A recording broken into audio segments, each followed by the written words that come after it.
Hey y'all, it's Margaret, otherwise known as Grid Girl, and tonight I am making Malaysian coconut curry. It's traditionally actually a recipe with chicken, but I just happen to like it meatless, and I use cashews in the chicken's place. So once again, I don't have a cameraman tonight, so it's going to be all about the food, and we're going to get started. Okay, these are your ingredients. We have cashews, onions, coconut milk, garlic, kaffir lime leaves, flaked coconut, turmeric, coriander, cumin, lemongrass, and chili pepper. You're supposed to use a red chili that you're going to slice and seed, but I just decided to use the chili pepper spice blend, and it should work just as well. So let's get started. Okay, first things first, you're going to warm some oil in a pan. I happen to like to use my electric wok personally, but you can use any sort of pan on your stove.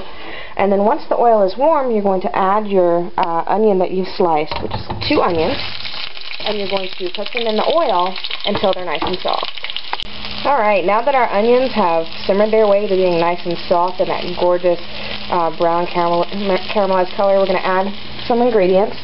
We have 3 cloves of garlic, 2 red chilies that have been seeded and chopped, our turmeric, which is going to be 2 teaspoons, and I've actually gone ahead and mixed in 2 teaspoons of coriander and cumin, and then a half a cup of flaked coconut.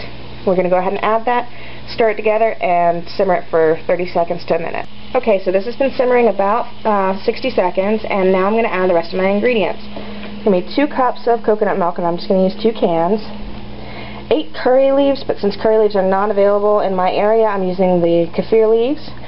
2 stems of lemongrass, and the rest of your spices, which I had already added in. And we're going to add that in together, stir it, and simmer it for about 30 minutes. Okay, as you can see, it is simmering away, and basically we're just waiting for it to simmer until it's nice and thickened. So now I'm going to show you my mom's no-fail way to make the perfect rice. First, you bring your water to a very heavy boil, and I just put a lot of water in because I'm going to be making the whole bag.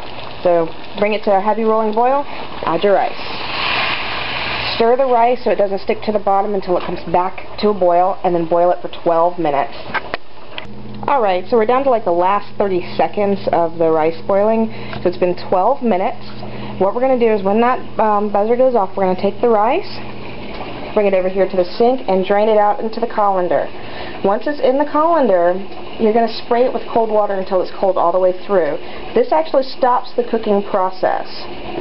Alright, so now we have cold rice. So we take the colander, we'll walk it back over to the stove where we've put water back in the pot, not very much, maybe an inch or so.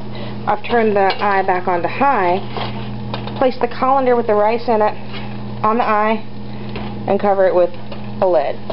So now, once the water starts boiling, we're just going to steam the rice, so that's going to heat it back through. Alright, so if you notice, the curry has gotten very thick and turned a really lovely golden brown.